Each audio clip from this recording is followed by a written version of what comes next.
The Pope stood alone on a riverbank. Before him stretched an army so vast, their campfires looked like stars. At its head sat a man who had already burned half of Europe to ash. They called him the Scourge of God, divine punishment made flesh. His name was Attila, and in the next few minutes, you're going to discover why this one man made emperors tremble, why entire civilizations prepared for extinction, and why mothers across Europe whispered his name to frighten children into obedience. Because what I'm about to reveal will shatter everything you thought you knew about the fall of Rome. This isn't another story about a brutal conqueror. This is the story of how one man nearly erased Western civilization, how a nomadic warrior from the steppes brought the mighty Roman Empire to its knees, and how he did it with a combination of savage violence and terrifying genius. The truth about Attila is somehow more horrifying than the legend. Because while history has given us plenty of brutal conquerors, few possessed Attila's combination of tactical brilliance and apocalyptic destruction. He didn't just want to defeat his enemies, he wanted to erase them from existence. Before we begin, hit that like button and subscribe, because I expose the dark truths of history every week. Trust me, what's coming will haunt you. Now let's go back to 406 AD, to the birth of a monster. 406 AD. The Eurasian steppes. A child is born into a world already soaked in blood. His name is Attila, and from his first breath, he's trained for one purpose: war. The Huns aren't like the civilized Romans. They have no marble columns, no sophisticated philosophy, no written language. They're born in the saddle. Hun children learn to ride before they can walk properly.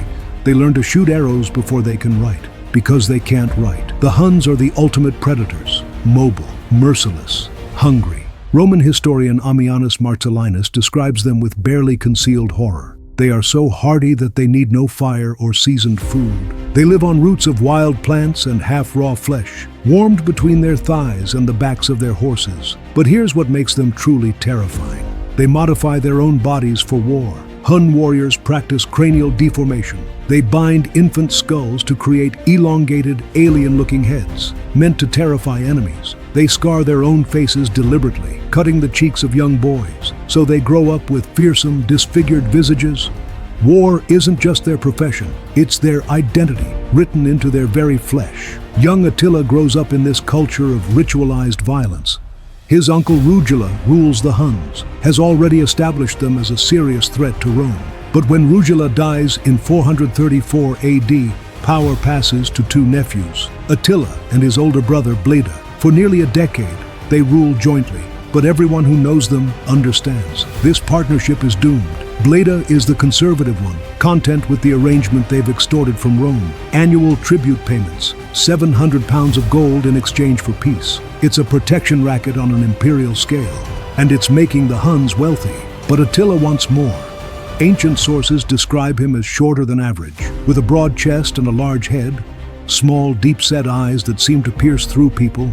His beard is thin and gray-streaked even in his youth. But what makes men fear him isn't his appearance. It's something behind those eyes, a cold, calculating intelligence, paired with an absolute absence of mercy. 445 AD, Bleda disappears. The historical record is frustratingly vague, which is often code for something too brutal to write down. The official story: Bleda is dead. Attila is now sole ruler of the Hunnic Empire. But everyone knows the truth. Attila murdered his own brother, and if he would kill his own blood for power, what would he do to his enemies? Rome is about to find out. Rome is dying. Not the quick death of conquest, but the slow rot of imperial decay. The Western and Eastern empires have split, weakening both. Barbarian tribes press at every border. The economy is collapsing. The legendary legions are shadows of their former glory. Into this weakness, Attila pours like poison into an open wound. His first move as sole ruler: double Rome's tribute. Not request, demand. 700 pounds of gold becomes 1,400. The greatest empire in the world is now paying protection money to a nomadic warlord, and everyone knows it. But Attila understands something fundamental about power. It's not just about what you can take, it's about what you can make people fear you'll take. He begins constructing his empire through pure, calculated terror. The Gepids refuse to submit to Hun authority. Attila doesn't just defeat them militarily, he destroys them as a people. His warriors sweep through their territories like a human tsunami, killing every fighting-age man, enslaving the women and children, burning every settlement until nothing remains but scorched earth. The Gepids who survive are so traumatized their culture never recovers. They exist now only as a footnote in history, erased by Attila's deliberate genocide. The Scythians suffer a similar fate. Attila's methodology is brutally consistent. Surround the enemy, cut off all escape routes, then systematically slaughter them. His warriors compete to see who can kill the most enemies, keeping tally with severed heads. They impale prisoners on stakes, leave them writhing in agony for days as warnings. They tie captives to horses, drag them across the steppes until their bodies disintegrate. This isn't war as the Romans understand it. This is extermination. By the late 440s, Attila commands an empire, stretching from Central Asia to the Rhine River. His army isn't just Huns anymore. It's a coalition of conquered peoples. Goths, Gepids, Heruli, Scythians. Each tribe forced to supply warriors or face annihilation. Ancient sources claim Attila could field armies of 500,000 men. This is likely an exaggeration. But even if the real number was 1/5 of that, it's still the largest military force Western Europe had seen in generations. 447 AD. Attila points this army at the Eastern Roman Empire. The invasion is a masterpiece of systematic devastation. Attila doesn't want territory. He wants to break Eastern Rome so completely they'll never dare refuse his demands again. The Hunnic horde sweeps across the Balkans like wildfire through dry grass. Marcianopolis falls, a thriving commercial center, sacked and burned. The inhabitants are given a choice: enslave yourself to the Huns or die. Most choose wrong. The Huns herd thousands of citizens into the city's amphitheater and set it ablaze, burning them alive while Hun warriors watch and laugh at the screams. Philippopolis suffers worse. When the city refuses to open its gates, Attila orders his engineers to undermine the walls. Yes, the primitive Huns have sophisticated siege engineers. When the defenses collapse, his warriors pour through. They rape and murder indiscriminately, every man, woman, and child. The Huns have a practice of making pyramids from the heads of their victims, cementing them together with blood and mud. At Philippopolis, they build one so large it's visible from miles away, a monument to atrocity. Arcadiopolis, Serdica, Ratiaria. The names roll off like a litany of the damned. Each city represents thousands of lives ended in terror and agony. Contemporary historian Priscus writes, "There was so much killing and bloodletting that no one could number the dead. The Huns pillaged the churches and monasteries, and slew the monks and virgins in great quantities. The roads are covered with corpses. The rivers run red with blood for days." This isn't hyperbole. When you kill tens of thousands over months, rivers actually do run red. The decomposing bodies actually do line the roads. The scale of death becomes so vast, it stops being individual tragedies. It becomes geography, landscape features mapped in corpses. Constantinople itself seems doomed. The Huns reach the walls and begin siege preparations. The greatest city in Christendom, home to 500,000 people, about to fall to savages who can't read or write. Emperor Theodosius II, safe behind the mighty walls, is powerless to stop it. His armies are defeated in every engagement. At the Battle of the Utus River, the Romans lose over 10,000 men in a single afternoon. The survivors flee in such panic they drown in the river, weighed down by their own armor. But Attila has a problem. He can't take Constantinople. The walls are too strong, too well designed. The Theodosian walls are architectural marvels, triple layers of fortifications that have never been breached. Attila can destroy everything around Constantinople, but he can't touch the city itself. So he does what any rational monster would do. He demands an impossible ransom to go away. The negotiations are humiliating for Rome. The tribute is tripled again. 2,100 pounds of gold per year. Every escaped Hun prisoner must be returned or ransomed at 12 gold coins each. Roman envoys must stand in Attila's presence while he remains seated, a deliberate insult that symbolizes Rome's subordinate status. Theodosius agrees to everything. He has no choice. The Eastern Empire is bled white, its Balkan provinces devastated so thoroughly that some areas won't recover for centuries. Entire cities vanish from history, their populations murdered or scattered, their buildings reduced to rubble. Attila rides back to his capital laden with gold and slaves, having proven beyond any doubt that he can destroy the Eastern Empire whenever he chooses. But Attila's appetite for destruction has only grown. Eastern Rome is cowed, It's time to turn his gaze westward. The excuse Attila needs comes from the most unlikely source, a desperate Roman princess, Honoria, sister of Western Emperor Valentinian III. She hates her life. As an imperial princess, she's a political pawn, destined to be married off to secure some alliance she doesn't care about. She's under constant surveillance, her every movement controlled. When palace guards discover she's having an affair with her chamberlain, Valentinian is furious. He has the chamberlain executed and plans to marry Honoria off to some boring, loyal senator. In desperation, Honoria does something either brilliantly manipulative or stunningly naive. She sends her ring to Attila, with a letter asking for his help. Attila's response is immediate and audacious.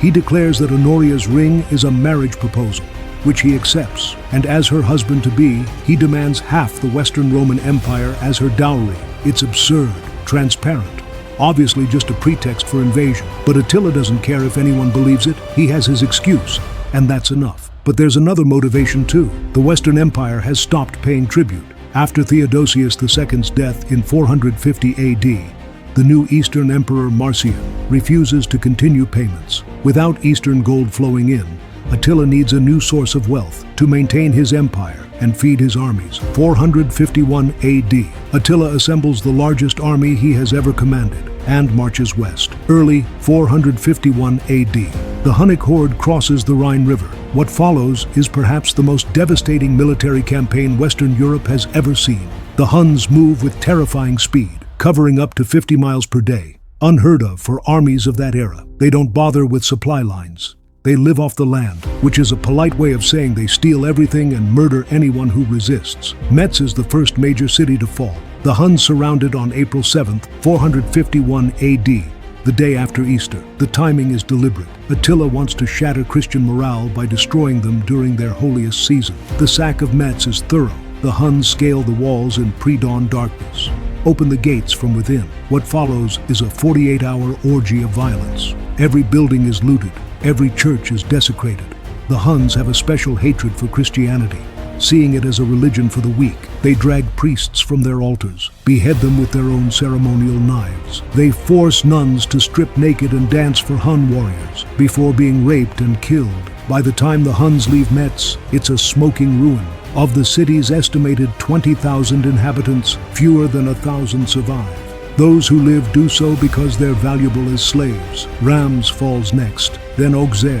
Troy barely escapes destruction. Its bishop Lupus rides out to negotiate with Attila personally, an act of either incredible courage or suicidal stupidity. According to legend, Lupus falls to his knees, begs Attila to spare the city. Attila, for reasons no one quite understands, agrees, but only after taking massive tribute and hostages, including Bishop Lupus himself. But the real target is Paris. The city is smaller then, confined to the Ile de la Cité, but it's symbolically important. If Paris falls, all of Gaul will be open to the Huns. As the Hunnic army approaches, panic grips the city. Thousands flee. But according to legend, a young woman named Genevieve convinces the remaining population to stay and pray. Whether through divine intervention or sheer luck, Attila bypasses Paris, continues south toward Orléans. June 14th, 451 AD, the siege of Orléans begins. The city's walls are strong, but the Huns have siege towers, battering rams, and infinite patience. They bombard the walls day and night with captured Roman artillery. Hun arrows fall like lethal rain.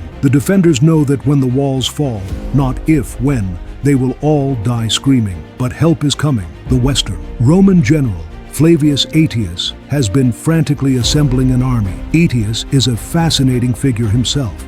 He'd actually spent time as a hostage with the Huns in his youth, knew Attila personally. Some sources suggest they'd been friends once, but personal history doesn't matter now. Aetius has done something unprecedented. He's formed an alliance between Rome and its traditional enemies: Visigoths, Burgundians, Franks, Alans, Saxons. Barbarian tribes that usually fight Rome or each other, now marching together against the common threat, because everyone understands, if Attila wins, there will be nothing left to fight over. June 20th, 451 AD, Aetius's army reaches Orléans.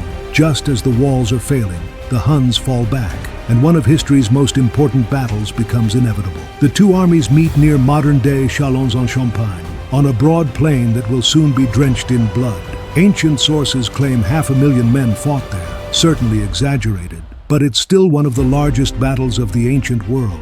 Attila is reportedly uneasy. He's consulted his shamans, who read the future in the entrails of animals and patterns of smoke. They predict a great leader will die in the coming battle. Attila assumes it will be Aetius and presses forward. The battle begins in the afternoon and rages until nightfall and beyond. The fighting is savage, primitive, desperate. Men hack at each other with swords and axes. Cavalry charges smash into infantry formations. The Visigothic king Theodoric I is killed in the fighting, trampled to death in the chaos, or struck down by a spear. Sources disagree. His son Thorismund takes command, fights with the fury of vengeance. The Huns find themselves pushed back, compressed into their own fortified camp. Attila, facing possible defeat for the first time in his career, orders a massive funeral pyre built from saddles. He will burn himself alive rather than be captured, and take as many enemies with him as possible. But Aetius makes a strange decision. He doesn't press the attack. As night falls and the battlefield becomes a landscape of groaning wounded and scavenging animals, Aetius lets Attila escape. Why?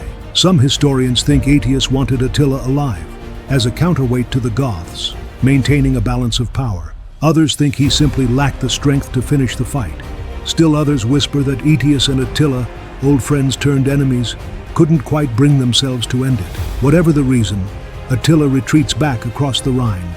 The invasion of Gaul has failed. Estimates of casualties range from 100,000 to 300,000. So many dead that the battlefield reeked of death for years afterward. Locals avoided it, saying the ghosts of the slain still fought there at night. But Attila isn't done, not by a long shot. 452 AD. Attila returns with vengeance on his mind. If he can't have Gaul, he'll take Italy. He'll sack Rome itself, and prove once and for all that no one can stop him. The Hunnic army pours over the Julian Alps like a human avalanche. The first city in their path is Aquileia, one of the richest cities in northern Italy, so wealthy, so fortified, that some call it Roma Secunda, the second Rome. The siege lasts months. The Aquileians fight desperately, knowing their fate if the walls fall. They hurl stones and boiling oil on the attackers. They sally forth in surprise attacks. They pray to every god and saint they know. It isn't enough. When Aquileia finally falls, Attila is furious at the delay. He orders his men to show no mercy. None. What happens next is genocide. The Huns kill every living thing in Aquileia. Men, women, children, dogs, horses, even livestock. They burn every building. They tear down the walls, stone by stone. They divert rivers to flood the ruins. By the time they finish, Aquileia has been literally erased from the landscape. Archaeological excavations show the city's destruction was so complete, it never recovered. Modern Aquileia is a small town built near, but not on, the ancient site.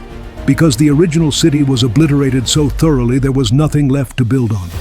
Refugees from Aquileia flee into the coastal lagoons, where they build settlements on muddy islands to escape the Huns. These settlements will eventually grow into Venice. One of the world's most beautiful cities owes its existence to Attila's brutality. Padua falls next, then Vicenza, Verona, Brescia, Milan, second only to Rome itself, opens its gates without a fight.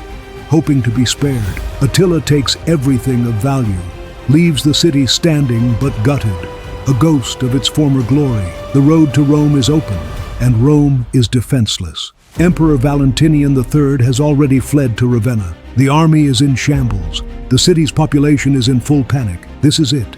The eternal city, the heart of Western civilization, the center of Christendom, about to fall to barbarians.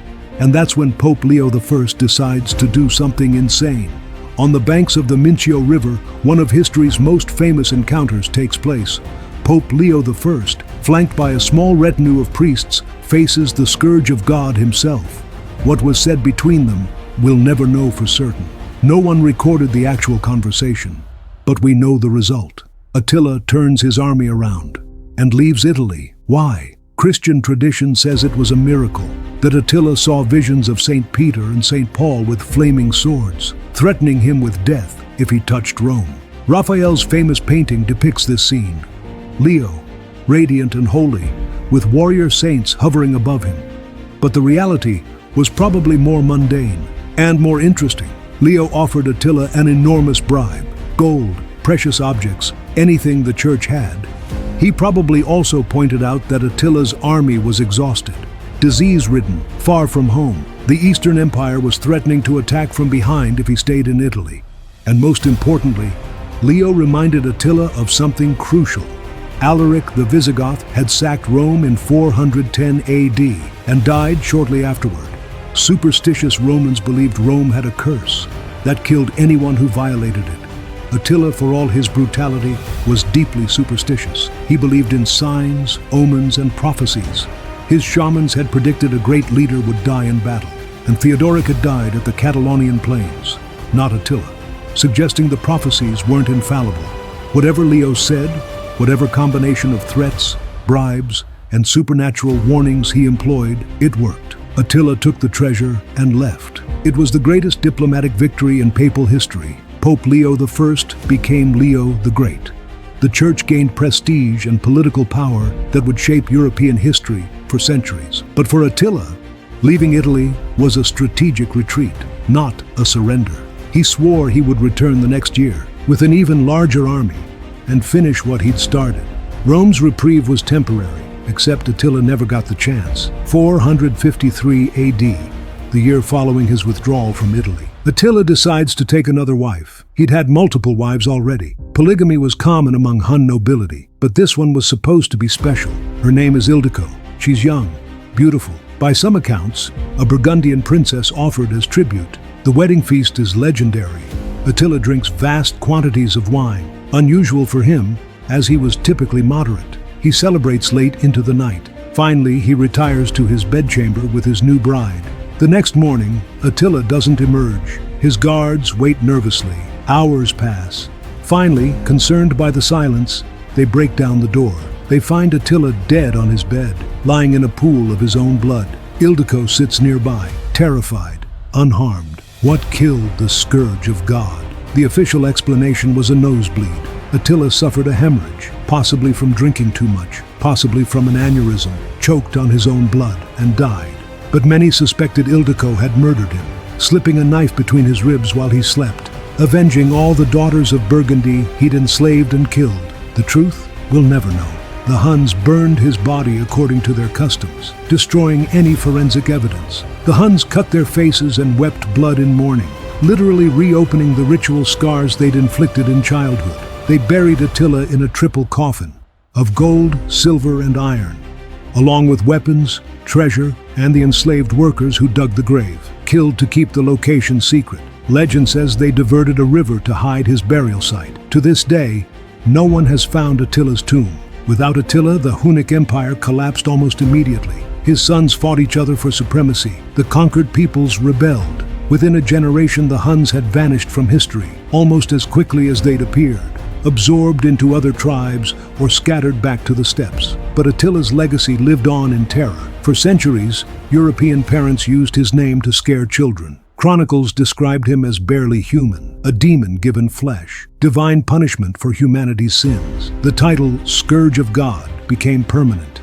Medieval writers couldn't decide if Attila had been an instrument of God's wrath or Satan's champion. Maybe he was both. Maybe in that particular historical moment, they were the same thing. The destruction Attila wrought was so complete, it changed the course of civilization. The Balkans were depopulated for centuries. Italy's economic collapse accelerated the fall of the Western Roman Empire, which would officially end just 23 years after Attila's death. The power vacuum his campaigns created allowed new kingdoms to emerge: the Franks, the Visigoths, the Ostrogoths, reshaping Europe's political landscape.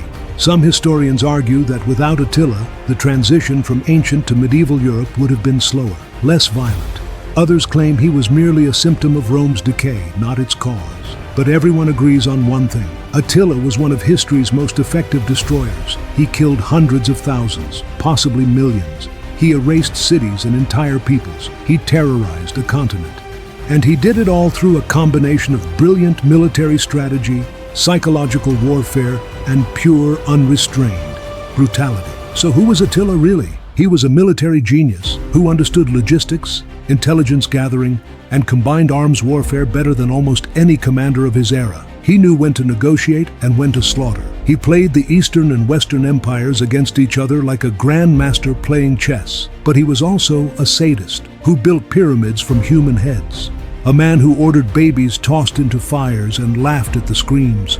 A warlord who saw cities not as conquest but as targets for extermination. Modern scholarship has tried to rehabilitate Attila's image, pointing out that contemporary sources were written by his enemies and likely exaggerated his cruelty. Some historians note that by the standards of his time, Attila wasn't unusually brutal. Medieval warfare was universally savage. But this argument rings hollow when you look at the archaeological evidence. Cities that never recovered, mass graves, the genetic bottlenecks in European populations that suggest massive die-offs in the mid-5th century. The sheer scale of destruction speaks for itself. Attila didn't just want to defeat his enemies, he wanted to erase them, and very often he succeeded. In Hungarian mythology, Attila is remembered as a hero, a great king who made the world tremble. In Turkish tradition, he's Attila, a legendary warrior, but in most of Europe, his name remains synonymous with devastation. There's a Latin saying, "Where Attila's horse treads, no grass grows." Probably apocryphal, but it captures something true about how he's remembered. As a force of nature, a human cataclysm, the embodiment of destruction itself. The Pope stood on the banks of that river and faced the monster, and somehow, incredibly, he convinced the monster to turn away. It's a scene that's been painted, sculpted, and dramatized countless times. The triumph of faith over brutality, civilization over savagery, mercy over wrath. But here's what those paintings never show. The tens of thousands already dead, the cities already burned, the children already enslaved, the cultures already extinguished. Attila turned away from Rome, but his work was already done. The Western Roman Empire was mortally wounded. The ancient world was dying, and a new, darker age was being born in blood and fire. And at the center of it all was a short, broad-chested man with piercing eyes and a genius for destruction. A man who proved that one sufficiently ruthless individual, in the right time and place, can alter the course of human history. They called him the Scourge of God. And for 20 years, that's exactly what he was. The next time you hear someone casually described as Attila the Hun in comparison, remember what that actually means. Remember the rivers running red. Remember the pyramids of severed heads. Remember a continent trembling in terror. Remember that some monsters are real, and they don't always get defeated. Sometimes they die in bed, unpunished, having gotten away with everything. That's the real horror of Attila's story. Not that such evil existed, but that it almost won. If this video revealed the terrifying truth about history's most feared conqueror, hit that like button. Subscribe for more dark truths about the figures who shaped our world. And share this with someone who needs to understand that the real monsters of history were far worse than any legend. I'll see you in the next investigation.